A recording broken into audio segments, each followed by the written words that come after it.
That was the only time our family ever attended one of my father's company banquets. My mother leaned in close in the corner, her voice a sharp whisper against my ear. Your grandfather is just an embarrassing janitor. Whatever you do, don't let anyone know. 15 minutes later, my father's CEO stood up. The entire room went silent. He raised his glass, looked straight at my grandfather, and spoke 4 words. It was just past 6 when my mother yanked me out of my room that evening. She stood in my doorway, already wearing the dark emerald velvet cheapao, her hair twisted into a tight bun and secured with a black clip that glittered with tiny crystals. The cloying sweetness of her rose-scented hand cream hit my nostrils as she reached out to adjust my collar. Wear this, she said, shoving a white button-down and a pair of navy dress pants into my arms. Your father bought it specially for you. Armani, clearance, but the brand still counts. Don't go in looking all wrinkled. I looked down at my own gray sweatshirt, the fabric pilling from too many washes. I didn't argue, just took the new clothes and changed in the bathroom. The shirt was a little big, the sleeves too long, so I rolled them up twice. It would have to do. My mother came over to smooth the back, stepped back to survey me, frowned slightly, then let out a sigh. Your hair, did you even wash it? It still looks greasy. She pawed at my bangs with her fingers. Forget it, we're out of time. When we get to the hotel, stay close to me. Don't wander off. Greet people, smile, keep your mouth sweet, understand? Understood, I said. Your father's night is huge, my mother continued, rummaging through the shoe cabinet by the door for her black heels. That overseas deal he closed last month, 9 figures. The whole company's counting on this project for the year. The Asia-Pacific CEO flew in personally. If your father can make a good impression tonight, that VP spot next year is his. She sat down on the little bench, struggling to force her feet into heels with heels as thin as chopsticks. The leather at the opening was stiff, digging into the top of her feet until the veins stood out. She bit her lower lip, gripped the wall with one hand, and pushed down hard. Finally, they were on. When she straightened up, she paused, one hand pressed to her lower back. Mom, I hesitated, does your back still hurt? I'm fine, she waved me off, reaching for her clutch purse on the entryway table. Old trouble. Come on, the car's waiting downstairs. We lived in a complex called Emerald Gardens.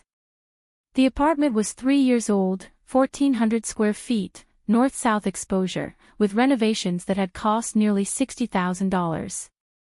My mother had picked the style herself, European minimalist chic. There was a print hanging in the living room, a field of lavender with some looping cursive script at the bottom that I'd never bothered to read. My father had climbed the ladder steadily over the years, from sales rep to regional director, and 3 years ago, to vice president. The mortgage was paid off. My mother had even started eyeing cars, wanting to replace my father's 6-year-old Passat with an Audi. But there were some things you couldn't replace. My grandfather, for instance. When we came downstairs, my father's car was already waiting at the entrance to our building. He sat in the driver's seat, window rolled halfway down, his profile lit by the warm yellow glow of the streetlights, looking tired. He wore a navy suit, a white shirt beneath it, his tie knotted in a precise Windsor. He tried to teach me how to do it twice, but I'd never gotten it right. He honked when he saw us and pushed open the passenger door from inside. My mother opened the back door, shoved me in, and took the front seat herself. Everyone ready? My father asked, glancing at me in the rearview mirror. Yeah, I said. Once we're there, he said, pulling the car slowly out of the complex, stay sharp. Mr. Shen will be there too. He likes young people. Go up and say hello, call him Uncle Shen. Don't be nervous. My mother chimed in, you hear that? Your father's telling you something important. Don't clam up like you always do. Say something for once. I didn't answer. I leaned my head against the cold window glass, watching the streetlights slip past one by one. As we turned onto the main road, the lights on both sides grew denser, neon signs, office towers strung with LED ribbons, the flowing red tail lights of cars on the overpass ahead. The whole city shimmered, loud and brilliant. The Crown Plaza Hotel sat at the very heart of downtown, right next to the city's tallest financial tower, its aircraft warning light blinking on its spire like a silent, brooding giant.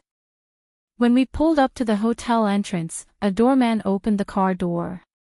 My father got out, tossed the keys to the valet, and came around to our side.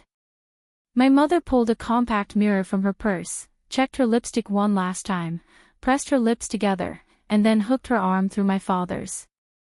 On those needle-thin heels, she glided into the revolving door with practiced elegance. I lagged behind by 2 steps. The hotel lobby smelled complex, the carpets held a distinct cleaning fragrance, something like lemon and lavender, while faint wisps of food drifted from the direction of the banquet hall.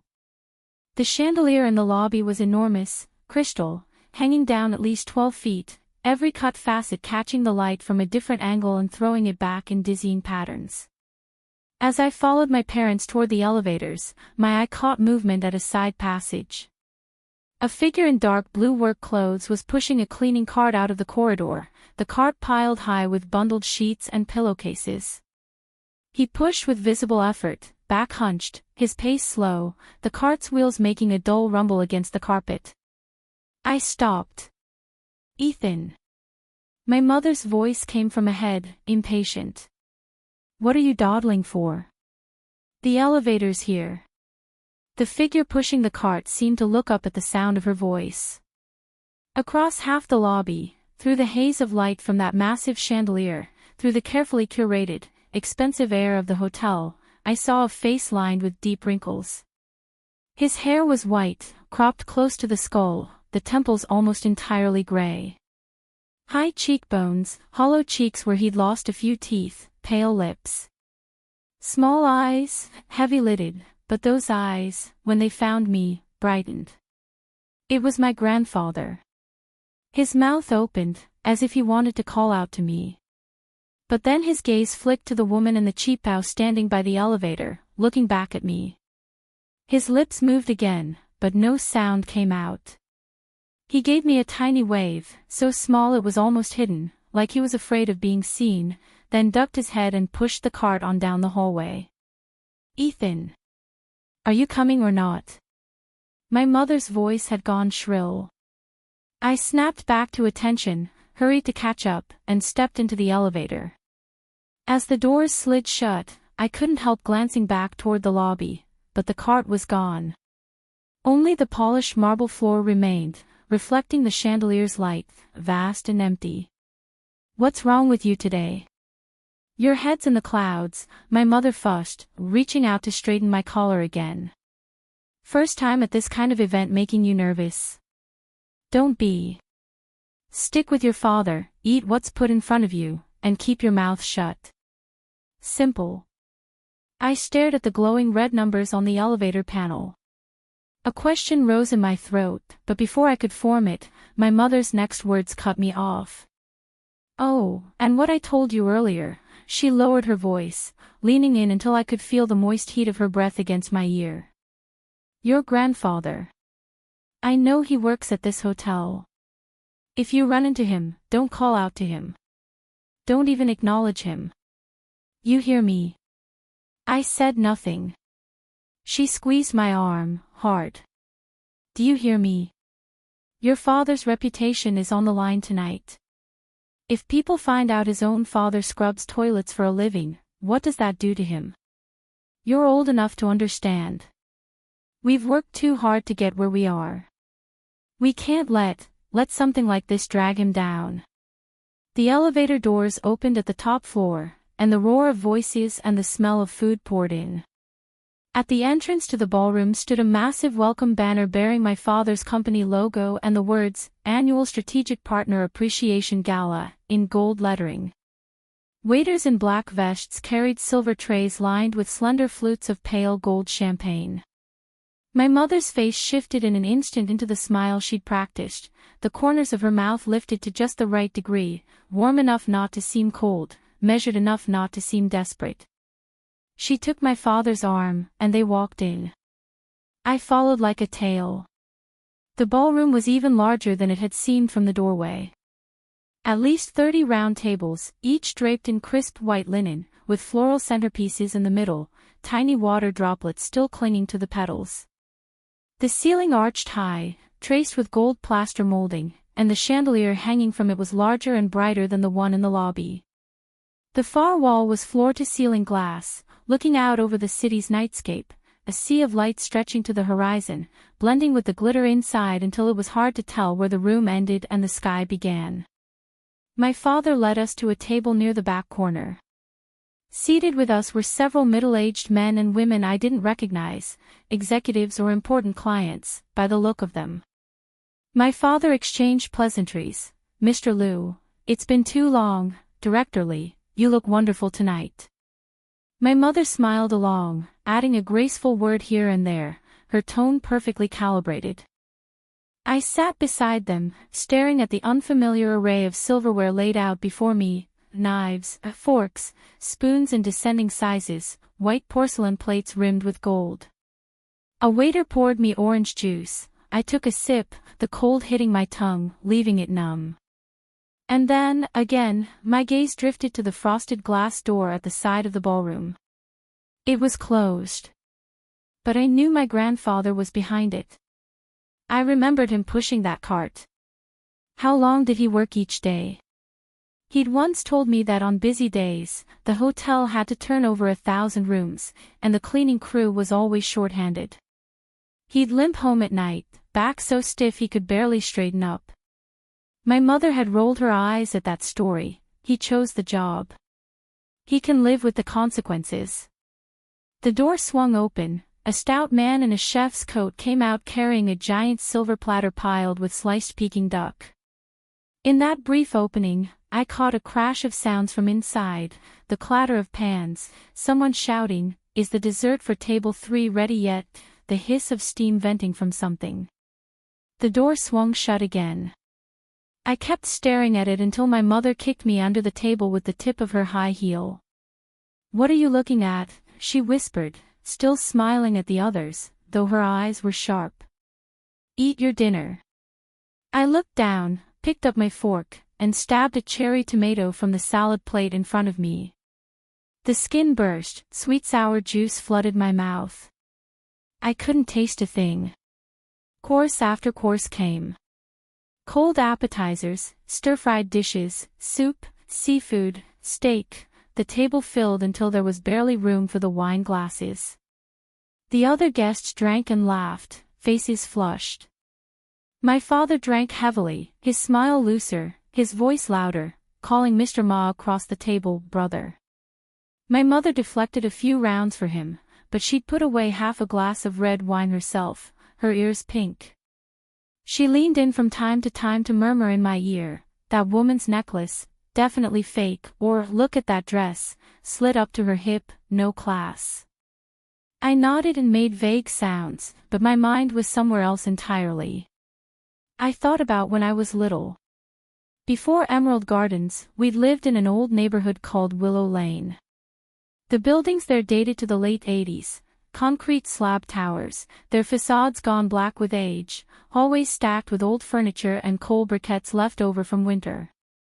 Our apartment was on the 4th floor, 2 bedrooms and a living room barely big enough to hold a sofa and still turn around. Back then, my grandfather lived with us, sleeping on a canvas cot set up on the balcony. Freezing in winter, roasting in summer, but he never complained. I was 7 the afternoon I came home from school to find my mother tossing my grandfather's things off the balcony, one by one. His quilt, his pillow, the enameled tin mug he'd had for years, a bundle of clothes, and the battered radio with its paint almost worn away, antenna broken but still capable of crackling out storytelling programs at night, Shan Tianfang's romances, their muffled buzzing reaching my bed through the wall. She threw it all into the hallway and stood at the door with her hands on her hips, shouting at my grandfather, who was sitting on the stairs. "You're leaving. You're leaving today. Look what you've done to this place. I can't get his work uniform's oil stains off the couch, they won't wash out. I'm telling you, Zhou Jian, David, it's either your father or me. Pick one." My father stood in the middle of the living room, a cigarette between his fingers, saying nothing. My grandfather sat on the landing, back against the wall, head bowed, clutching the enamel mug that had been thrown out. I stood in the bedroom doorway, my backpack strap still in my hand, watching the crown of my grandfather's white head, the faint tremor of his shoulders. He left, eventually. He rented a single room in a village on the edge of the city, $300 a month, no bathroom, shared outhouse down the lane. My father slipped him money every month. My mother knew but pretended not to. She told me later, in a rare moment of honesty, that she let it slide just to keep the peace, so my father wouldn't mope around all day with that long face. After that, my grandfather would wait for me at the mouth of Willow Lane around dismissal time. He'd stand in the shadow of the wall, still wearing his work clothes, and when he saw me, he'd reach into his pocket and pull out a treat, a few pieces of candy, half a pack of cookies, or deep-fried sesame crackers wrapped in wax paper, still warm. He'd press them into my hands, pat my head, say, "Go on, get home and do your homework," and then turn and walk away. His hands were rough, knuckles thick and knobby, palms thick with callus, scraping against my scalp like sandpaper. But the crackers he pressed into my hands were fragrant, crisp and coated in sesame, and I'd eat them as I walked, finishing just as I reached my front door, licking the crumbs from my lips. One day my mother came home early and saw him there. She didn't say anything at the time, but that night my parents had a fight behind their closed bedroom door. I pressed my ear to the wall, catching fragments through the thin plaster. "I've told you 100 times. Can't you talk to him? Tell him to stop loitering around her school. He just wants to see her." See her, what's there to see? He stands there in those rags, the whole neighborhood thinks he's a beggar. She's old enough to be embarrassed now. What if her classmates see? Fine. I'll tell him. And make it clear. No more coming here. If he wants to visit, he comes to the house properly, changes his clothes, makes himself decent. So my grandfather stopped coming. The next time I saw him was weeks later, when my father took me to his place in the village. It was my first time in the village, narrow alleys lined with squat, self-built houses, power lines strung overhead like cobwebs, the ground always damp, thick with the smell of drains and cooking oil. His room had one small window.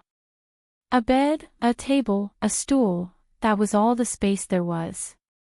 A jar of fermented bean curd and half a bag of steamed buns sat on the table, his work uniform hung from a hook on the wall. My father sat on the stool.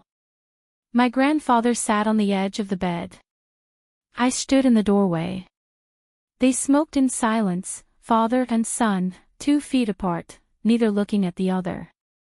When my father finished his cigarette, he reached into his pocket and placed an envelope on the table.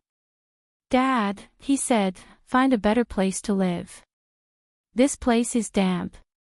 It's bad for your legs." My grandfather looked at the envelope but didn't touch it. "I'm used to it," he said. "Rent's cheap." "I found you a job in the South End," my father said. "Gatekeeper. $2,800 a month. Easy work, just sign for deliveries, open the gate for people. You'd have a room there too."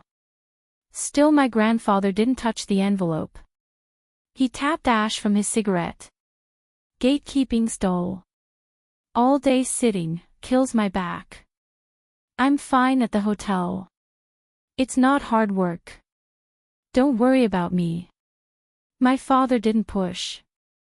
They sat another 10 minutes in silence, then he stood, patted my shoulder, and said, "Let's go." As I followed him out, I looked back one more time. My grandfather still sat on the bed, the envelope untouched on the table, his cigarette burning down between his fingers, his face lost in the haze of smoke. I never learned whether he ever took that envelope. When we moved to Emerald Gardens, my grandfather showed up on moving day, hoisting boxes onto his shoulder, carrying our old television, the one we were throwing away, up the stairs by himself. When we were done, my mother offered him dinner. He said no, he had work, and left. My mother stood in the new living room, staring at the muddy shoe prints he tracked across the new tile, then mopped the floor 3 times. That night I overheard her tell my father, "Your father, what was he wearing today? His pants had holes in both knees, did you see that? First day in the new neighborhood, every neighbor watching, and he shows up looking like a beggar." My father sat on the balcony until past midnight. I couldn't sleep either. Through my window I could see the orange ember of his cigarette glowing in the dark, brightening and fading, for a very long time. "Ethan, are you daydreaming? I'm talking to you." My mother's voice snapped me back. Her smile was stiff, her eyes signaling urgently. "What?" "Mr. Shen is here," she hissed, words rapid fire. "That man in the silver suit at the head table, do you see him? Hurry, go with your father to say hello." I followed her gaze. At the front table, closest to the stage, sat half a dozen men and women. In the middle, a man in a silver-gray suit leaned sideways, chatting with the person next to him, his face in profile, a high nose, sharp jaw, no gray in his hair. He looked younger than my father by several years. He spoke with a slight smile, posture relaxed, one hand draped over the back of his chair, the other holding a glass of water. My father was already on his feet, a wine glass in hand, heading for the front table. My mother gave me a shove from behind. "Go. Your father's calling you. Say Uncle Shin, be polite." Stumbling from the shove, I had no choice but to follow. The short walk felt like miles, the gaze of a dozen tables on me, appraising and amused. My palms were sweating, I wiped them on my crisp new trousers. My father stopped at the table, respectful but not obsequious, his smile perfectly measured. "Mr. Shin, this is my son, Ethan. Sophomore in high school. I've always told him he should look up to you, finally got a chance to bring him by." The man in the silver suit turned. He was even younger looking from the front, features open and easy, the corners of his mouth naturally curved in a friendly way. But his eyes were sharp, alert, focused, seeming to see right through you. They found me, and he smiled. A sophomore, a young man already. He stood, taller than I'd expected, and extended a hand. "Hello, Ethan. I'm Simon Shin." I fumbled for a second before I thrust my hand out. His palm was warm, dry, firm. He gave 2 shakes and let go. Uncle Shin," I said, my voice cracking. Simon Shin laughed, fine lines crinkling at the corners of his eyes.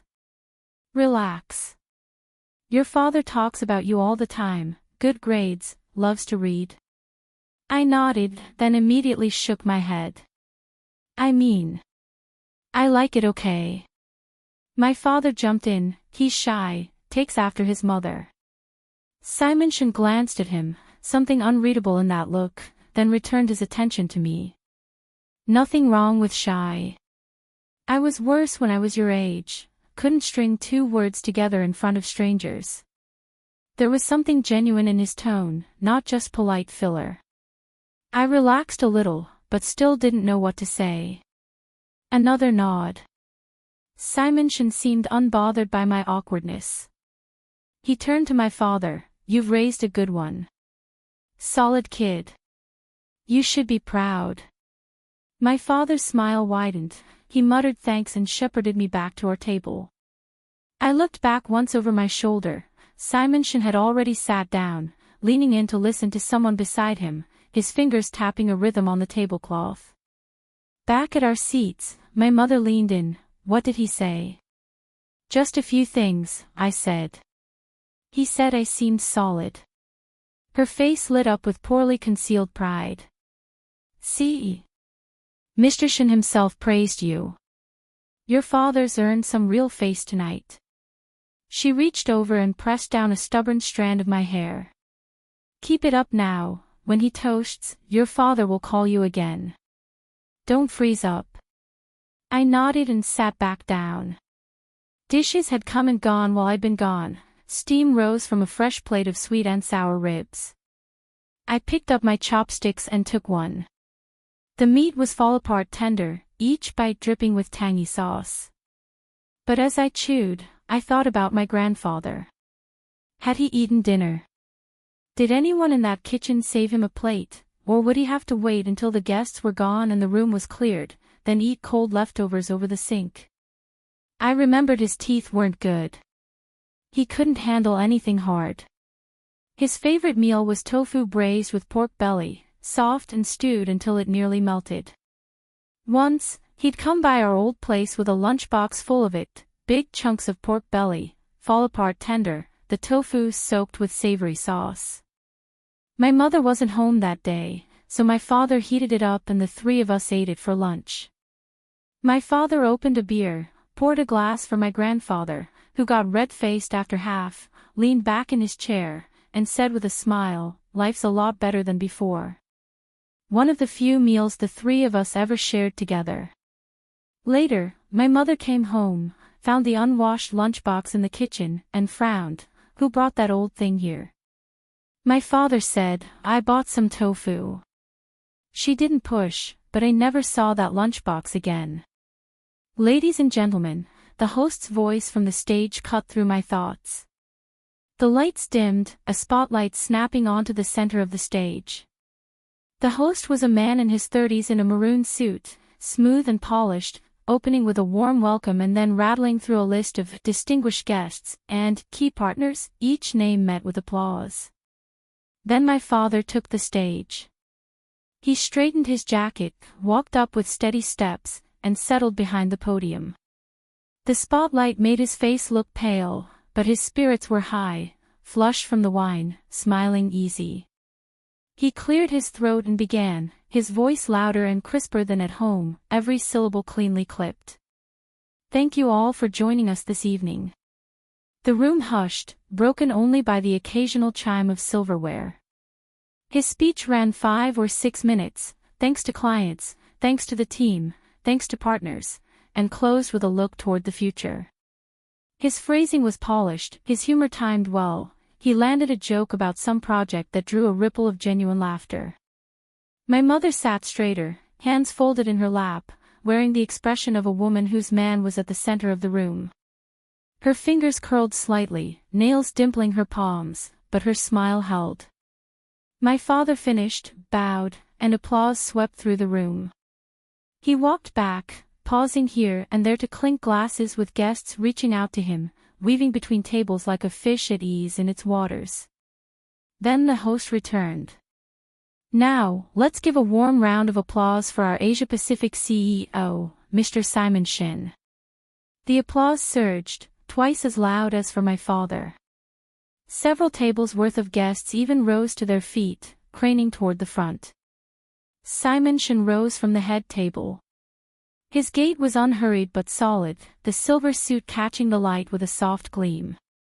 He walked onto the stage, stopped at center, and let his gaze move slowly across the room. Wherever he looked, the noise there seemed to settle, pressed down by an invisible hand. Then he stepped to the microphone. "Good evening, everyone," he said. Soft voice, but it reached every corner. He spoke slowly, every word clean and deliberate, carrying a natural rhythm that invited quiet attention. "I'm glad to be here tonight," he said. "Looking at all of you, looking at how far this team has come, I feel it. Time moves fast. From a handful of us crowded in someone's living room, to being here tonight, sharing food and talking about the future, it hasn't been easy." He paused and smiled. The smile was genuine, touched with memory. Standing here, seeing so many familiar faces, old friends and colleagues who've been with us for over a decade, it brings me back to something that happened many years ago. I don't want to lecture you tonight, this is a happy occasion. But I'd like to share a little story. A story I've kept with me all this time. The room grew even quieter. Waiters froze mid-step. Even the tables near the back, who'd been murmuring through the previous speeches, turned to listen. Years ago, Simon Shin said, his gaze drifting to some point beyond the room, when I was just starting out, I had nothing. Couldn't afford office space. I worked out of a rented room, living room as the office, dining table as the conference table. The leanest months, I ate noodles for 3 meals a day, every day, until just the smell of soy sauce made me sick. Looking back, I'm not sure how I made it through. A few people chuckled, but the laughter faded fast. The place I rented was in an old building, worn down, cheap. The room next door belonged to, well, an older gentleman, a working man. Simon Shin's tempo slowed, warmth crept into his voice. He was quiet. When we passed each other, he'd just nod. He worked as a cleaner somewhere, I think, coming home late. I'd be up working in the middle of the night and hear his footsteps in the hallway, him coming in. By the time I left in the morning, he was usually already gone. A string inside my chest tightened. There were nights I was so busy I forgot to eat. My stomach would churn acid, but I was too broke to buy anything decent. One night, must have been past midnight, I was staring at my spreadsheets, running the numbers again and again, realizing the money wouldn't last another month. I was in a dark place. Then someone knocked on my door. I opened it. It was the older gentleman from next door. He'd just come off work, still in his work clothes. He was holding a bowl, steam rising off it. He said, "Son, I saw your light was still on. I made a little late-night snack. Eat it while it's hot." Simon Shin stopped there. Dead silence in the ballroom. Everyone watched him, me included. My chopstick fingers had tightened without my noticing, knuckles white. "It was noodles," he said with a soft laugh. To be honest, I'd been eating noodles for months. I was sick of them. But that night, for some reason, I took that bowl and took a bite, and it was the best bowl of noodles I'd ever had. There was a poached egg in it, a few leaves of greens. Simple, nothing fancy. But it was hot, and it filled my stomach, and it felt right. I found out later he'd made it specially for me. He'd seen my light was still on, knew I was working late again. Simon Shin's eyes swept the crowd again. This time, I caught a brief glance at our corner table, just a flicker, but I saw it. Later, I moved away. And later still, the company grew. He paused. But all these years, honestly, I've thought about that bowl of noodles. The dim light in the hallway. That man standing at my door, holding that bowl, saying, "Eat it while it's hot." When you're at your lowest, you don't remember the big favors or the money people gave you. You remember the small things, the warm things. His voice dropped. After things got better, I tried to find him. But the old neighborhood had been torn down. I didn't know where he'd gone. I always told myself that one day, I'd find him and thank him properly. He paused again. 2 seconds, maybe 3. The ballroom held its breath. And then he smiled, not like before. The smile that broke across his face was different, softer, older, carrying something deep and warm that had been waiting a long time. He let his gaze travel from the crowd to the frosted glass door on the side of the room. "So tonight," he said, "I had him brought here." The frosted glass door swung open. A man in a dark blue work uniform stepped out, black cloth shoes on his feet, the toes dusty gray. A folded rag dangled from one hand. He'd been mid-task, pulled away without a chance to set it down. He stood in the doorway, blinking in confusion. His white hair caught the light like fine silver thread, his face was deeply lined, back curved. He squinted, shielding his eyes against the sudden brightness, and shuffled forward a few hesitant steps. It was my grandfather. I was already standing, I didn't remember getting up. My palms were flat on the tabletop, knuckles white. My chair scraped backward with a screech, lost in the greater upheaval spreading through the room. The ballroom had become a pond struck by a stone. Whispers erupted from every corner, spreading in overlapping ripples. The silk-clad guests stared at one another, some with open mouths, some frowning, some confused, some wearing the sharp-edged delight of spectators at an unexpected spectacle. A few young women near the front clapped hands over their mouths, exchanging stunned looks. Beside me, a noise, small, choked, like a gasp that had been strangulated halfway. I turned. My mother's face had gone a color I'd never seen on her before. First dead white, paler than the tablecloth, even her lips bloodless. Then from beneath the white rose a deep red, creeping up from her neck to the tips of her ears. She sat rigid, both hands gripping the edge of the table, knuckles sharp as stones. Her lips were trembling. "What is this?" The words ground out between her teeth, thin as needles, sharp. "How did he? He's not supposed to." My father stood at the edge of the stage. He'd been moving to toast someone, but he'd frozen mid-step. His posture had held too long, people nearby were beginning to look at him. His back was to me, so I couldn't see his face, but his shoulders were bowed in a way that didn't look natural, the blade of his shoulder jutting through the suit jacket. The wine glass in his hand tilted, the red liquid inside sloshing, nearly spilling. My grandfather's eyes adjusted at last. He let them travel across the room, across the sea of unfamiliar, staring, bemused faces. And then he found my father at the side of the stage. He stopped. His lips moved, as if to call out, "David." But no sound came. Then his gaze shifted further, and he found me. Across the length of the ballroom, through the falling crystals of light, through the frozen murmurs and the 100 pairs of eyes, his gaze met mine. His expression was uncertain at first, then it brightened, as if he'd found the one familiar landmark in a strange land. He gave me a small smile, almost apologetic, faintly bewildered. He nodded at me. His lips formed a word, "It's okay." And then Simon descended from the stage. Not fast, but steady. His silver suit gleamed in the lights, and he moved through the tables, through the ranks of bewildered guests, through the gap between chairs, straight toward the stooped figure in blue work clothes at the edge of the room. Everyone watched. He reached my grandfather. My grandfather was shorter by a head, he had to tilt his face upward to see him. Then Simon reached out and laid his hand gently over my grandfather's, the one still clutching the gray rag. That rough hand, thick with calluses and cracks. And he spoke. "Dad," he said. "You came." 4 words. His voice was soft, almost amused, but in that absolute silence, every syllable found its way into every ear in that room. Beside me, another sound, a short, strangled choke. I turned.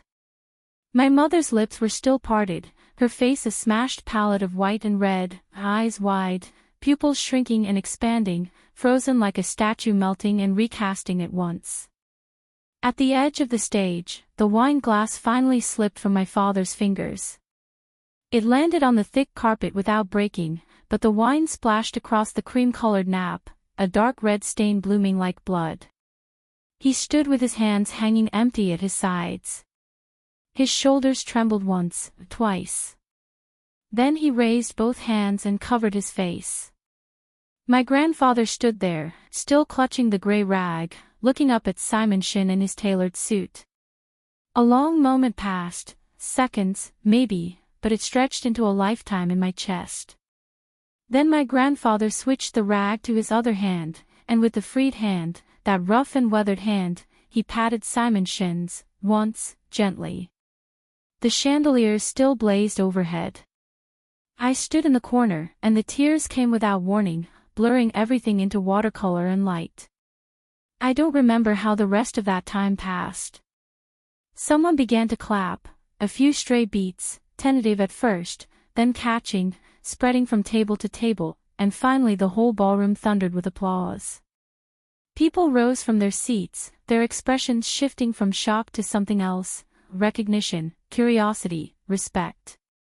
The guests nearest the head table crowded around, jostling to shake my grandfather's hand. He stood in the middle of them, still in his washed-out blue work clothes, still in his dusty cloth shoes, still clutching his rag. He looked utterly lost, his face flushed crimson, nodding left and right, bowing and stammering, "Oh, no, no, please, my hands are dirty." Simon Shin never left his side. He said little more, just angled his body protectively behind my grandfather, like he was afraid the old man might be jostled and fall. He bent his head from time to murmur something, lost in the noise, and my grandfather would nod or offer a shy smile. My mother stood at some point. I didn't see her get up. She was just there, her clutch purse strap twisted in her fingers, knuckles bone white. Her mouth opened and closed, as if she was trying to make a sound and failing. She looked at the crowd around my grandfather, then toward my father's hunched, retreating back, her face cycling through expressions I'd never seen before, shock, shame, something else I couldn't name. The man from our table, Mr. Ma, leaned in, a broad smile plastered across his face. "Mrs. Zhou, that old gentleman Mr. Shin was talking about, that's your father-in-law." My mother's lips worked a moment before she found her voice. She forced a laugh that came out more like a sob. "Yes, that's my husband's father. He insisted on staying busy, wouldn't take a desk job, nothing we could do to stop him." "Amazing." Mr. Ma clapped his thigh. "That's why Mr. Shin looked the way he did. The old man's his benefactor. What a connection. David's been hiding this all along." My mother's smile was cracking at the edges. Her eyes darted wildly, calculating. She cleared her throat, smoothed her qipao, and took 2 steps toward the crowd. "Let me just go check on him, make sure he's not getting overwhelmed." But she stopped after those 2 steps. She looked at the dark blue work clothes, then at her own elegant emerald qipao, embroidered with dark flowers. Her forward foot pulled back again. She stood there, rooted like a fence post. I pushed past our table and made my way through the crowd toward my grandfather. People were still buzzing around him. "How long have you known Mr. Shin? Was your old place called Old Locust Lane?" Some were even pulling out phones, asking for photos.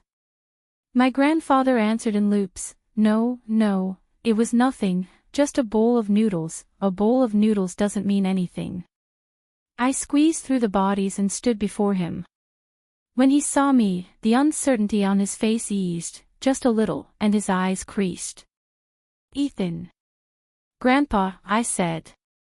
And then I heard my own voice crack. Tears were running down my face. I didn't know how long they'd been falling.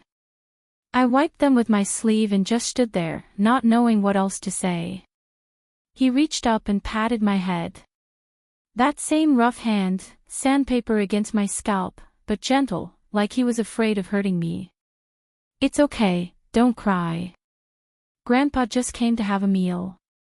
Simon Shin stood to the side, watching us, a warm smile on his face. He said to me, "Ethan, you've got a good grandfather." I nodded, and the tears came harder. A stir at the edge of the crowd. My father was pushing through, stumbling slightly, his face still blotchy red from where he'd pressed his palms into it, his eyes wet but no longer crying. He reached my grandfather, stopped, opened his mouth. Nothing came out. My grandfather looked at him. He tried again, and this time a voice came, rough and cracked, "Dad." My grandfather said, My father stood there, nearly 6 feet tall in his tailored navy suit, surrounded by the glittering ballroom and its hundreds of witnesses. He looked, suddenly, like a child caught out. His shoulders shook, his hands clenched at his sides, then released, then clenched again. Simonson looked at him, said nothing, just stepped half a pace back to give them space. My grandfather sighed. He lifted his hand and patted my father's shoulder, the same gesture he'd given Simonson a moment ago. The rough palm met the fine wool of the suit jacket with a faint, soft rasp. "That's enough," he said. "Everyone's watching." My father raised his head, his eyes were red again. My grandfather looked around the room, then down at his own clothes, suddenly sheepish. He said to Simonson, "Look at this, I would have changed if I'd known." Simonson laughed, the laugh lines deep around his eyes. "No need. This is fine. Dad, you sit down right here tonight. People will serve you. You don't have to lift a finger. It's been too long, let them take care of you for once." My grandfather opened his mouth to protest, but Simonson was already steering him gently toward the head table. The crowd parted around them. Eyes followed that pair, the stooped old man in the janitor's uniform and the crisp CEO in his silver suit. Surprise, awe, envy, quiet calculation, all of it in those looks. Halfway there, my grandfather stopped and turned back to me. He waved. "Ethan, come sit with Grandpa." I looked at my father. He was still standing at the edge of the crowd, head bowed. But he raised a hand and made a small, tired gesture, "Go ahead." I caught up to my grandfather in a few quick steps. 2 chairs had been added to the head table, one beside Simonson, one beside my grandfather. Simonson himself pulled out the chair, settled my grandfather into it, and personally unwrapped fresh silverware and put chopsticks in his hand. My grandfather sat at the white-clothed table, surrounded by the finest food in the room, his blue work uniform a jarring note among the suits and gowns. But he didn't seem to mind anymore. He took the cup of tea Simonson poured for him, sipped, closed his eyes, and let out a long, slow breath. I sat beside him and looked at his profile. The chandelier light fell across his white hair. The deep lines of his face seemed, in that moment, to be holding a lifetime's worth of things I didn't fully understand. The evening wound down late. Guests trickled out, the busboys began clearing the wreckage of the meal, the clatter of plates echoing in the emptying hall. Simonson kept my grandfather at the head table for a while longer. They spoke, too far for me to hear, but I saw my grandfather shaking his head and Simonson laughing, and then Simonson rose and bowed. A deep, formal bow. My grandfather scrambled to his feet to stop him, but Simonson pressed him gently back into his chair. Later, Simonson's driver appeared, a young man, efficient-looking, who said to my grandfather, "Sir, Mr. Shan asked me to take you home." My grandfather tried to refuse. "No need, he'd take the bus." Simonson said from beside him, "Dad, it's late. The buses have stopped running. Let him drive you. We'll talk tomorrow." My grandfather finally agreed. Before he left, he came over to our table. My mother still stood where she'd been, her clutch strap twisted in her fingers, the tips white from gripping. She watched him approach, her lips parting and closing, as if she didn't know what to call him. My grandfather spoke first. He called her name, Susan. Her lips trembled. "Dad." He nodded, said nothing else, then turned to my father, who was standing nearby, a cigarette smoldering between his fingers, burned down to the filter without his noticing. My grandfather reached out and took the cigarette, stubbed it out in the nearest ashtray. "Smoke less," he said. "Your lungs aren't good." My father's throat bobbed. His voice came out scraped raw. "Okay." My grandfather looked at me one more time, started to lift a hand toward my head, then stopped himself halfway, as if he was afraid his hand was still too dirty. He smiled. Study hard, Ethan. Grandpa's going. Grandpa, I called after him. Tomorrow, I'll come see you tomorrow. He blinked, then his eyes crinkled. Good. I'll make braised pork with tofu. He turned and followed the driver toward the elevator. I watched his back recede, the blue uniform looking worn and thin in the hallway light, his spine curved, his step slow. He disappeared into the elevator. The doors slid shut, and he waved through the closing gap. Then the silver doors sealed, and the red numbers began to descend. I stood in the corridor, staring at that closed metal door, feeling something hollow open up in my chest. My mother stood behind me. She seemed to want to say something, but each time she started, the words failed. In the end, she just twisted the strap of her purse, then loosened it, then twisted it again. My father stood by the floor-to-ceiling windows, back to us, lighting another cigarette. The reflection in the glass showed a small, trembling orange dot. The drive home was quiet. My father hadn't drunk, so he drove. My mother sat in the passenger seat, staring out the window, passing streetlights flickering across her face in swift, alternating shadows. I leaned against the back door, replaying the night over and over in my head.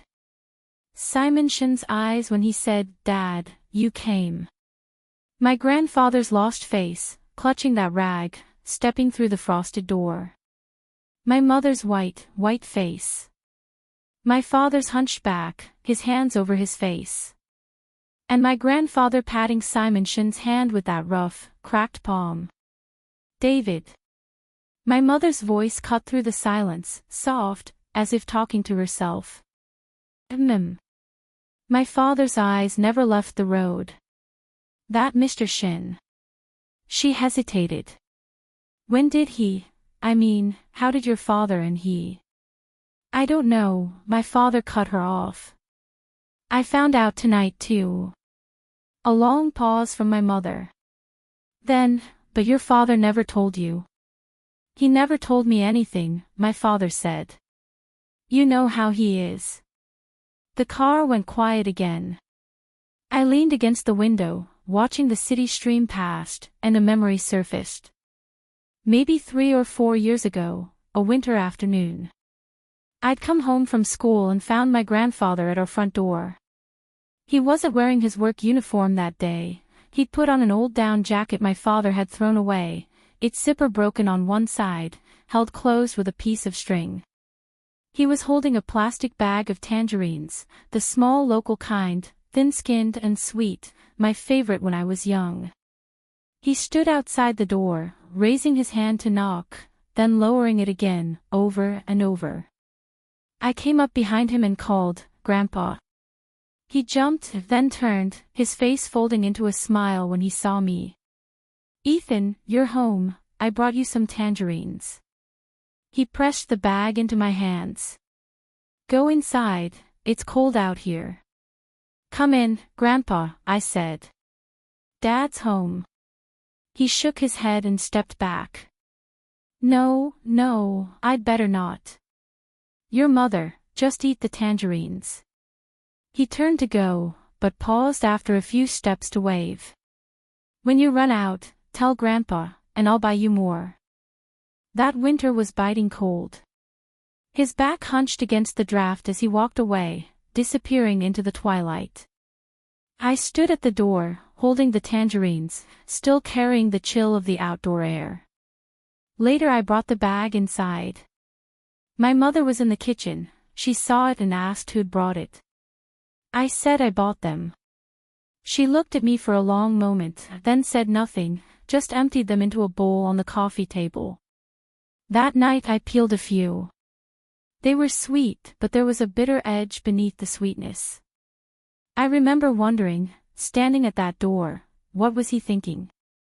He knew he wasn't welcome in this house. But he kept coming, kept leaving things at the door and walking away. The people he wanted to see were just beyond that door, but he chose to stand outside. Just like tonight, standing behind that frosted glass door. Before that door opened, he was in the kitchen, rag in hand, half aware of the commotion up front. He knew it was a fancy banquet, chandeliers blazing, people in beautiful clothes. He never dreamed he'd be called out. Least of all by the skinny, struggling young man he'd given a bowl of noodles to a lifetime ago. But he came anyway. In his work uniform, his rag in his hand, stepping into a sea of silk and crystal. "Ethan." My father's voice broke through. Your grandfather's village, that place he's in. Isn't it being torn down?" I thought. Yellow Pond Village had been on the demolition list for 2 years, walls were spray-painted with white, demo, characters, but the process was slow, stop and start. The building he lived in, was it still standing? I think so. Last time I went, the one next to it was already gone. My father said nothing more. But his hands tightened on the steering wheel, knuckles bright in the dashboard light, then relaxed again. My mother turned to look at him, her lips parting as if to speak. But she said nothing, and turned back to the window. When we pulled into Emerald Gardens, it was past 11. The complex's streetlights were warm yellow, casting soft shadows over the hedges of wintergreen. My father parked in the garage and killed the engine. The cabin lights went out, and we sat in darkness, none of us moving. A minute passed. Then my father said, "Tomorrow, I'm going to Yellow Pond." My mother said, very softly, from the dark. "Me too," I said. "Grandpa promised me braised pork with tofu." My father sat in the driver's seat for another long moment. Then he reached out, fumbled on the dash, and switched the overhead light back on. The warm yellow glow returned, and I could see his face. The red around his eyes hadn't fully faded, but he looked calmer now. He met my eyes in the rearview mirror, and the corner of his mouth lifted. "Good," he said. "We'll all go." I woke early the next day, Sunday, the morning light still that hazy blue of dawn. I showered, dressed in a clean sweatshirt and jeans, ran a hand through my hair, and slipped out of my room. The living room was empty.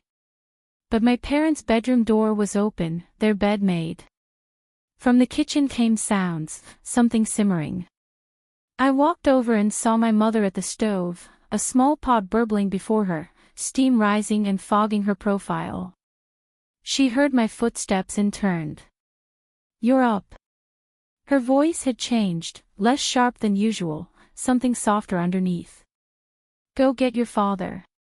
"Isn't he up?" "He's up, but he's on the balcony again." She nodded toward the sliding door. "Tell him breakfast is ready." I crossed to the balcony. The door was half open, the morning air carrying a cool edge. My father sat in a wicker chair, a cigarette between his fingers, the ashtray beside him already holding 3 or 4 butts. He heard me and turned, then stubbed out his cigarette. "Dad, Mom says breakfast." "Yeah." He stood, stretching a stiff neck. There were dark smudges under his eyes, he hadn't slept well. But his mouth had a small smile, and he reached out to tap the back of my head. "Come on. Let's eat." Breakfast was millet porridge with a few side dishes, salt-cured duck eggs split in half, their yolks bright and oily. My mother had even steamed a plate of store-bought siumai, arranged neatly in a row on the plate with precise gaps between them. I sat at the table, lifting spoonfuls of the too-hot porridge to my lips, sneaking glances at my mother. She wore no makeup this morning, her face bare, hair pulled back in a loose twist, dressed in a navy cardigan. She sat across from my father, saying little, taking quiet sips, occasionally putting a piece of salted egg in his bowl, then one in mine. Small gestures, careful, like she was afraid of breaking something fragile. My father ate mostly in silence too. But he ate the salted egg she gave him, and reached for a pickled vegetable himself. Halfway through, my mother set her spoon down. "David," she said, "last night I..." She stopped. My father looked up. She stared at the duck eggs on the table, yolks bright as little suns. Last night I said some things that weren't right. A beat. Then my father said, softly, I know. About your father. Her voice dropped, the same tight string in her throat returning. About your father, all these years. She couldn't finish. She raised a hand, brushed at the corner of her eye, quick, as if hiding it. My father reached out and laid his hand over hers on the table. His fingers were still cold from the cigarette, but they pressed against her palm, and she flinched, just slightly. Come to Yellow Pond with us today, he said. She looked up, eyes red-rimmed. She looked at him, then at me. Then she lowered her head and began gathering the duck egg plates, her voice thick, I'll wash up and change. Wait for me. Yellow Pond was a 40-minute drive from Emerald Gardens. My father drove, I took shotgun, my mother in the back. She changed into a light gray down jacket, her hair loose around her shoulders, softer somehow, less armored than usual. She was carrying a plastic bag with a few apples, 2 cartons of yogurt, and a box of pastries my father had brought back from a business trip. She'd packed them herself before we left. As we left the city limits, the landscape shifted from high-rises to low factory buildings and self-built homes. Yellow Pond was one of those old urban villages at the edge of town, rows of gray structures crammed together, lines of wiring like spiderwebs overhead, the ground always damp with the smell of cooking oil and aged dust. My father stopped the car at the mouth of the alley. The place looked more broken down than I remembered. Piles of broken brick and gravel by the roadside, rubble from a nearby demolition. The alley was narrow, so we walked single file, my father in front, me in the middle, my mother behind. She'd swapped her heels for sneakers, but the uneven ground still made her stumble. She walked awkwardly, but said nothing. My grandfather's building was still there, a drab 3-story structure, much of its cement facade flaked off to reveal red brick beneath.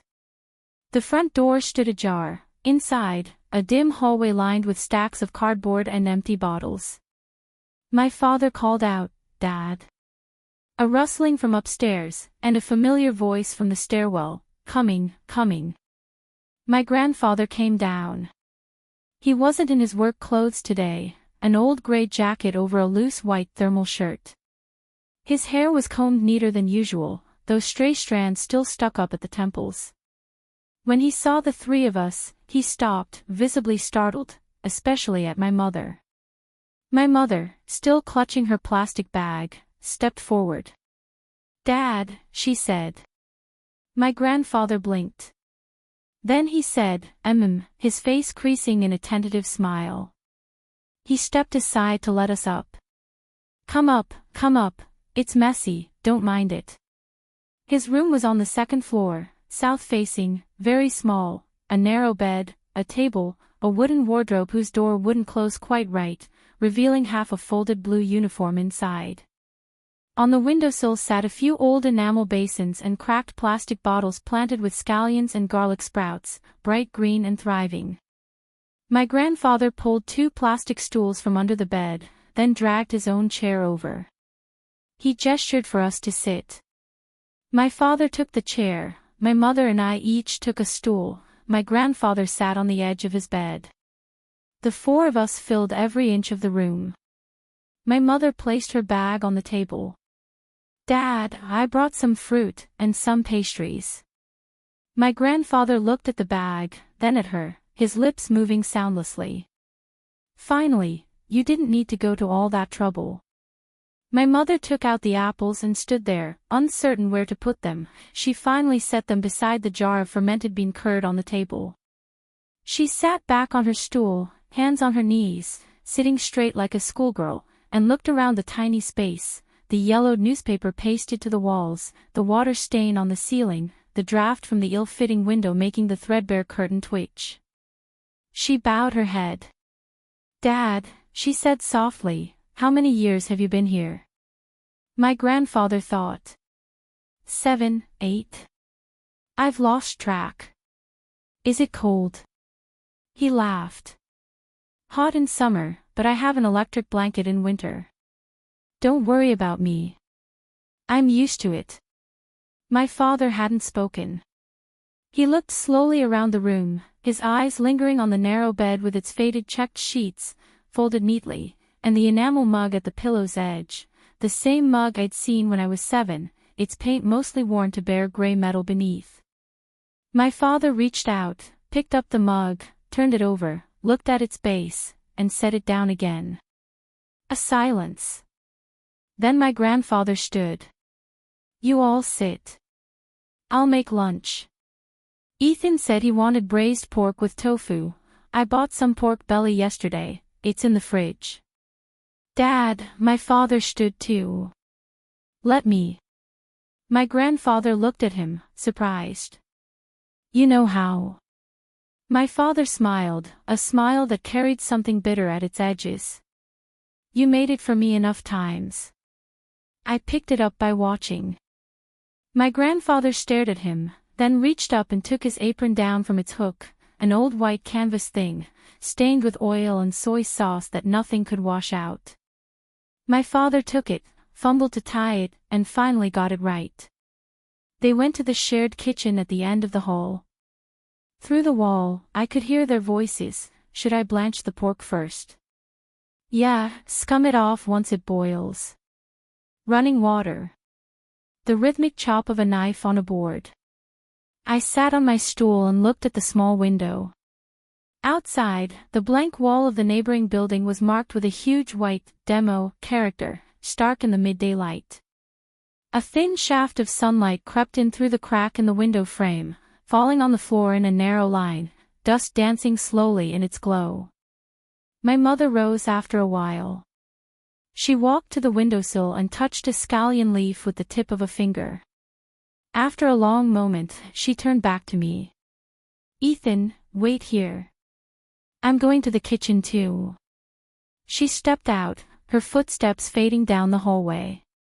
I sat alone in my grandfather's room, watching that narrow beam of sunlight creep slowly eastward across the floor. From the kitchen came 3 voices now, rising and falling, layered with the clang of the wok against the stove, the bubbling of boiling water, the steam hissing from the lid, all of it spilling through the thin walls and filling the little room to the corners. I leaned back in my chair. Somehow, the room didn't feel so cold anymore. We ate braised pork with tofu at my grandfather's table. The pork belly was cooked for a full hour, fall-apart tender, the fat translucent as amber, the lean shredding into savory mahogany strands. The tofu was firm, fried golden on both sides before it went into the pot, the exterior chewy and the inside molten soft, soaked in pork fat and soy sauce. He'd also made stir-fried greens and tomato eggs, and steamed rice in the little rice cooker. We set 3 sets of bowls and chopsticks, and my grandfather fished from the cupboard a cracked plate he'd never thrown away. Old souvenir, he said, smiling. The 4 of us crowded around the tiny table, dishes jammed so close we kept knocking elbows. My mother served my grandfather first, then my father, then took a few mouthfuls of plain rice before picking up a cube of tofu herself, chewing slowly. My grandfather ate a full bowl of rice, then another half. Eat more, he urged, his chopsticks never stopping, shoveling food onto my plate, then my father's, even placing a few leaves of greens beside my mother's bowl.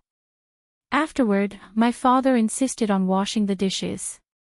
My grandfather protested twice, gave up, and leaned in the doorway with his enamel mug, watching his son in the old canvas apron, bending over the sink.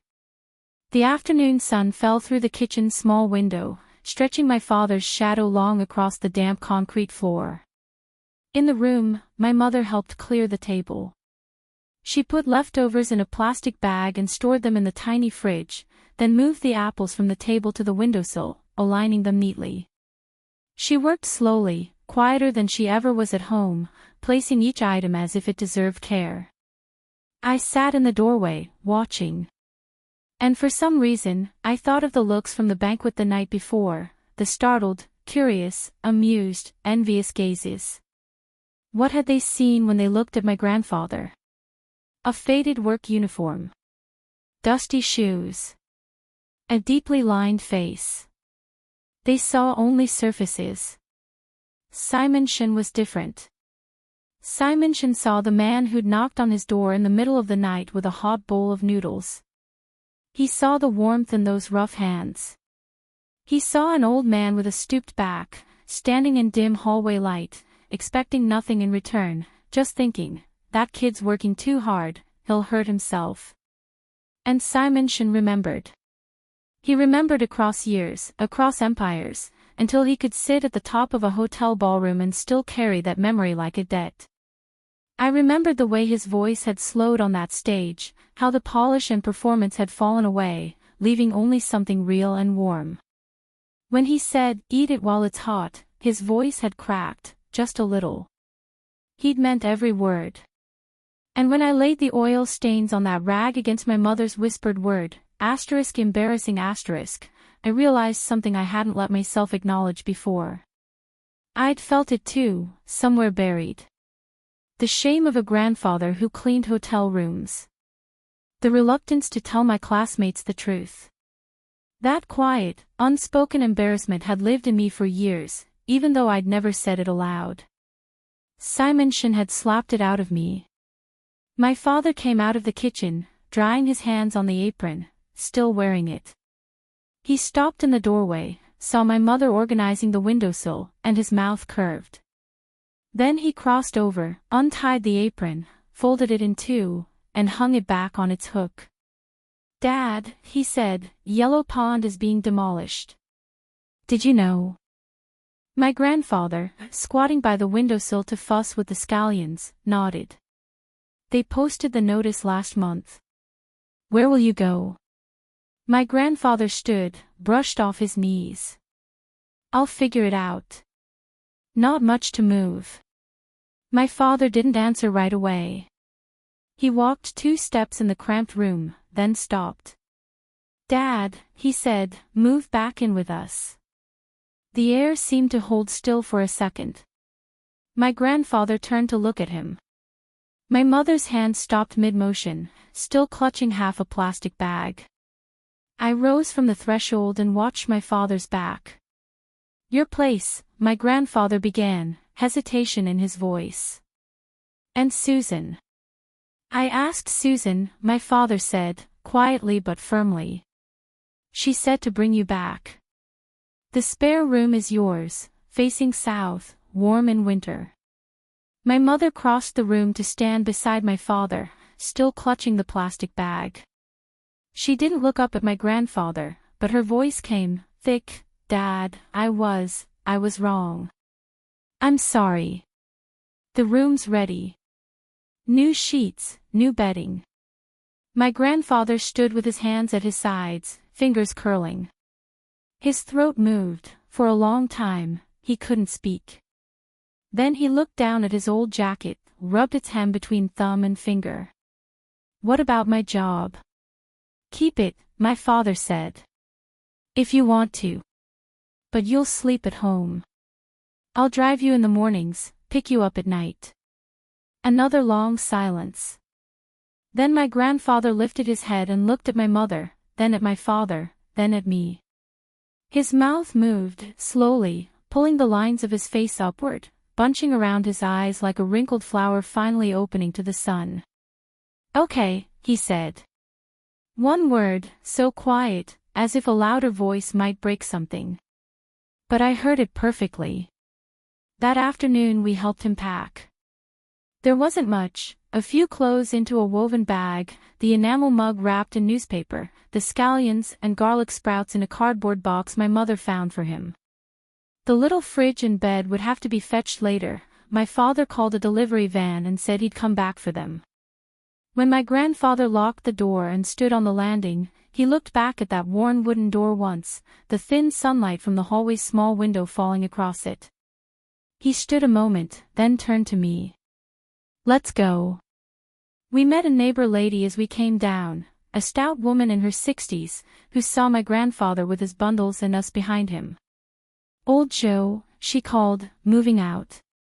He beamed at her. Moving in with my son. She looked at my father, then my mother, and smiled a neighbor's knowing smile. Family reunited, then. Good, good. You're lucky, old Joe, a filial son. My grandfather didn't answer, just nodded and smiled, then hoisted his woven bag over his shoulder and stepped out the front door. The sunlight outside was brilliant, the winter sky a high, clear blue. Overhead, the spiderweb of power lines cast crosshatched shadows across the gravel-strewn ground. My grandfather led us along the alley, his back still curved, but his step lighter than before. The bag rode on his shoulder, swinging gently, as if it held something light but precious. My mother caught up to him after a few steps, reaching for the bag. Dad, let me carry that. He waved her off. It's not heavy, don't worry. She didn't insist, but she walked beside him, half a pace away, her shadow and his merging on the rough ground.